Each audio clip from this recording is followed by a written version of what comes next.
大家好，欢迎收听 Deep Dive。不知道你有没有这种感觉？现在资讯真的太多了，特别是健康医疗相关的各种研究、各种说法，到底哪个才真的？比较可靠啊？真的，资讯爆炸，要知道怎么筛选很重要。对啊，所以今天，我们想跟您一起来看一份蛮有意思的资料哦。它是个学术章节的摘录，谈的是系统性文献回顾。就是一种评估跟整合研究证据的方法了，看它是怎么一步步发展到今天的。哦，这个主题很有趣，等于是追本溯源，看我们现在怎么看待证据这件事的历史。没错，我们的目标不是要马上变成这个领域的专家了，不可能。而是想说，跟您一起来爬梳一下这段历史，看看大家是怎么样，想方设法从越来越多的研究里面找出相对可靠的答案。好，那我们就来，稍微拆解一下这个题目。好啊。其实用证据说话这个概念呢，好像也不是什么全新的发明嘛。对，可以这么说。像那个很有名的护理先驱南丁格尔啊，南丁格尔，对。早在100多年前，那个克里米亚战争的时候，他就已经很有系统的在收集医院的数据了耶。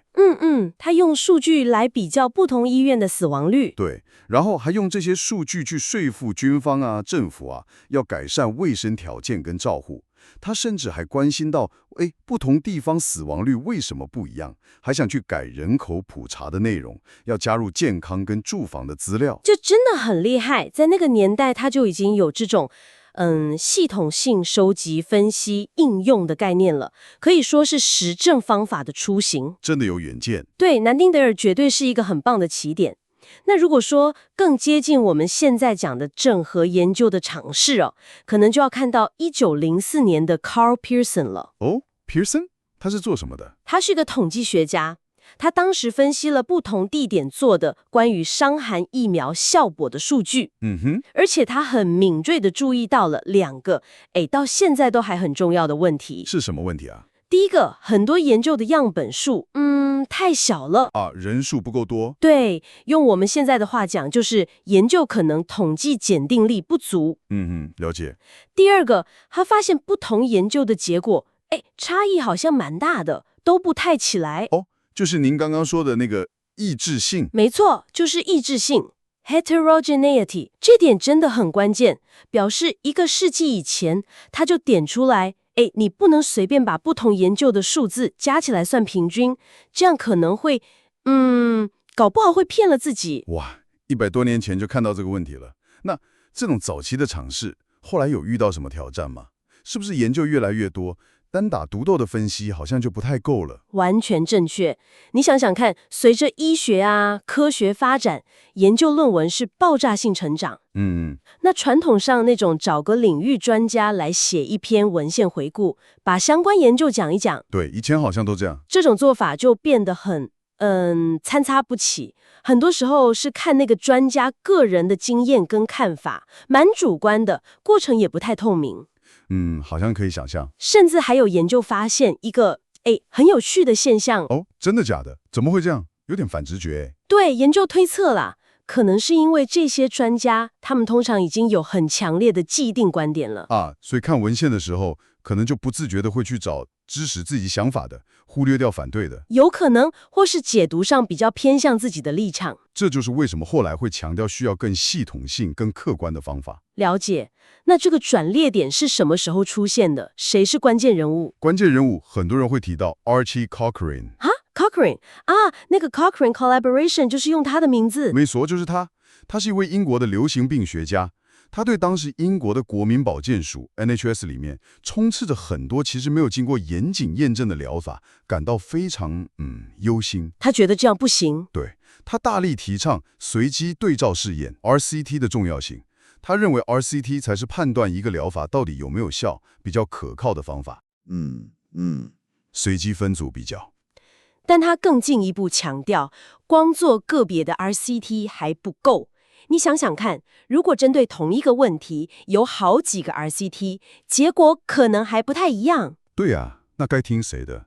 所以 Cochrane 就呼吁，必须要有人用一种系统性的方法，把所有针对同一个问题的相关的 RCT 结果全部找出来，评估之后把它们综合整理，这样大家才能看到一个比较完整的图像，做出比较明智的决定。哦，所以系统性回顾的核心精神听起来就是要有系统，而且尽量减少偏见。完全正确。一个严谨的系统性回顾，它一开始会有一个非常清楚、明确的研究问题，嗯哼，然后它会像侦探办案一样，想办法找出所有符合条件的相关研究，不能只挑自己喜欢的。不能挑食。对，然后用预设定好的标准去筛选这些研究，评估它们各自的品质好坏，最后采用适当的方法，通常是统计方法，去整合结果。整个过程都力求透明、客观，要把自己怎么做的交代清楚，让别人可以检视，甚至重复做一次来验证。哎，这听起来跟我们常听到的实证医学 （Evidence-Based Medicine，EBM） 好像很有关系。没错 ，Cochrane 的想法跟系统性回顾的发展，可以说是催生 EBM 的重要推手。一开始的重点确实是在医学领域，强在医疗决策应该要基于当时最佳的研究证据。不过后来这个观念又在扩展，现在可能更常听到的是证据参考实务 （Evidence-Informed Practice）。哦，这两个有什么不一样吗？ EIP 算是一种演进，它承认光有研究证据其实是不够的，一个好的决策还必须整合其他重要的元素，像是什么？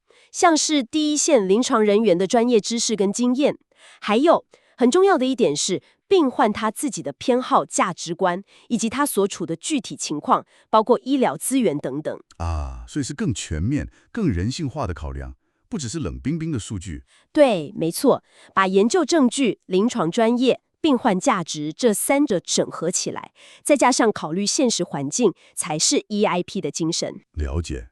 那有没有什么实际的例子，可以让我们感觉到这种及时去做系统性整合真的很重要？有一个非常有名的例子，而且结果让人有点震惊的。哦，快说来听听。是关于用一种叫做 streptokinase 的药物来治疗心肌梗塞。后来有人去做了一个统合分析，这是一种系统性回顾里常用的统计方法，把多个研究的数据合并分析。这个分析发现在早1973年，那个时候其实就已经累积了大概8个小型的 RCTS 了。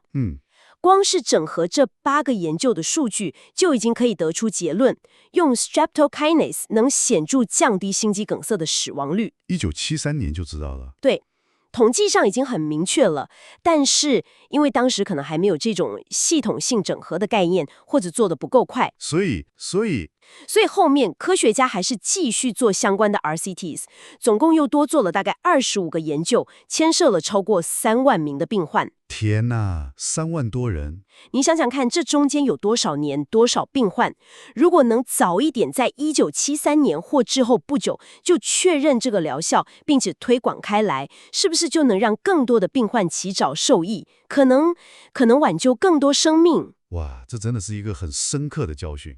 对啊，这就是为什么大家会说系统性的、及时地去整合现有的证据非常非常重要，不能让有效的疗法躺在文献里睡觉。这真的点醒了我们，也难怪后来会出现像您刚刚提到的 Cochrane Collaboration， 还有像 JBI、John Briggs Institute、Campbell Collaboration 这些专门在推动跟制作系统性回顾的国际组织。没错，这些组织扮演了很关键的角色，而且不只是做回顾，大家也意识到原始研究报告的品质也很重要。如果研究本身写得不清不楚，那回顾的品质也好不到哪里啊。对耶。所以后来就发展出像 PRISMA 这样的报告指引 （Reporting Guideline）。对，它就像一个清单，告诉研究者，你在写系统性回顾或统合分析的时候，应该要交代哪些资讯。例如你怎么搜寻文献的，用什么标准筛选，怎么评估品质，怎么分析等等，都要写清楚，这样才能提高研究的透明度跟可信度。等于是有一套标准作业流程，让大家可以依循。可以这么理解，整个研究的生态系统都在，可以说是不断在进步跟标准化。那除了这些组织跟指引，评估证据本身可信度的方式，是不是也有在演变？我记得以前好像常看到一个金字塔图。啊，你说那个证据等级金字塔 （Evidence Hierarchy Pyramid），对，那个很长一段时间影响很大。它大概就是把 RCT 放在比较高的等级，观察性研究放下面一点，专家意见可能在最底层。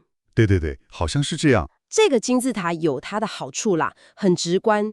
但后来大家也发现，它可能有点过于简化，甚至有点僵化。怎么说？因为不是所有的 RCT 品质都一样好，也不是所有的观察性研究都比较差，而且有时候针对某些问题，可能根本就不适合做 RCT。也是哦。所以现在更倾向用一种叫做 GRADE 的方法。Great。对 ，GRADE G-R-A-D-E Grading of Recommendations, Assessment, Development and Evaluation。它比较不只单看研究设置的类型，而是会更细致的去评估整个证据体系对于某一个特定结果的可信度。哦，听起来更复杂一点。它会考虑很多面向，像是研究的限制、品质问题、结果是不是一致、证据是不是够直接、数据够不够精确，还有没有发表偏差等等。最后给出一个整体证据可信度的评级，像是高、中、低、非常低。这样感觉更周延一点。对，是更弹性也更全面的评估方式。那除了这些研究方法本身的演进，还有没有其他的趋势值得我们注意？还有一个我觉得近年来越来越受到重视的趋势，就是病患及公众参与 （Patient and Public Involvement and Engagement，PPIE）。病患参与，这在研究里的角色是？核心概念就是，研究不应该只是科学家或医生关起门来自己做，应该要让那些研究结果最终会影响到的人，也就是病患和一般大众，从研究的最一开始，比如决定研究题目、设计研究方法，到后面解释跟传播研究结果，都能够参与进来。哇，这听起来很理想哎，确保研究真的能回应大家的需求。对，目标是这样没错，希望能让研究更贴近真实世界的需求，提出的解决方案也更能够被接受跟应用。不过老实说，实际执行起来挑战还不少。要怎么做到真正有意义的参与，而不是只是找几个人来开会、点点头、流于形式，这点大家还在努力探索跟学习。可以理解，这确实不容易。对，了解。所以今天这样一路听下来，从南丁厄格尔的数据应用，到 Pearson 发现的问题，再到 Cochrane 倡议 RCT 跟系统性整合，然后是这些组织指引、评估方法的建立，还有病患参与的兴起。回顾这整个发展历程，对我们一般人来说，最重要的启示会是什么呢？我觉得啦，理解这段历史最大的好处是帮助我们，更聪明也更审慎的去看待我们今天接触到的各种资讯，更有判断力。对，不管是新闻报道的研究发现，还是医生给的建议，或是政府的政策说退，当他提到根据研究证据或专家建议的时候，我们可以多一层思考。这个证据是怎么来的？是用什么方法整合的？有没有考虑到可能的限制？不是全盘接受。没错，知道这些方法的演进，知道他们的强项跟潜在的弱点，能让我们更有能力去判断资讯的可靠性，比较不容易被误导。这真的很重要。那么最后，是不是可以给我们的听众朋友一个思考点，让大家带回去想一想？好啊，我想请你思考一下，考虑到我们今天谈到的历史上确实发生过，明明已经有足够证据显示某个疗法有效，像 streptokinase 的例子，却延期了应用。还有，目前在某些议题上，例如怎么样把病患的观点好好纳入研究，或者在某些比较复杂的领域，像是社会照顾方面的研究整合，其实都还有不少挑战。那下次当您看到一份所谓的证据总结报告，或是听到一个专家建议的时候，你能不能试着更批判性的去想一想，这份结论它真的反映了当下所有可取得的最佳知识吗？有没有可能漏了什么？对，有没有可能遗漏了某些关键的研究，或是忽略了某些重要的群体？比如病患的声音，甚至会不会不知不觉中受到了过去某些研究习惯或历史包袱的影响？我们该怎么样去评估，才能更确保它接近当下最好的答案呢？